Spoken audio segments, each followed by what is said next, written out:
makan nasgor di atas hot plate yuk. Cobain deh, rasakan nikmatnya. Masih pada ingat gak ya sama nasgor kekinian legend di Tasik? Yap, ini dia, Jarel Food yang udah eksis sejak 2006.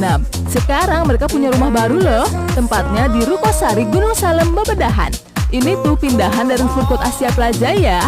Tempatnya cukup luas. Di sini ada sofanya juga loh buat bersantai. Menu andalannya so pasti aneka macam nasgor kekinian. Ada nasgor spesial, burger, katsu, beef lover, Singapura, gila, mercon, CN-land, dan lain-lain. Ciri khas nasgornya tuh disajikan di atas hot plate. Kali ini Mimin icip-icip nasgor mercon pakai topping sushi sapi dan smoke beef.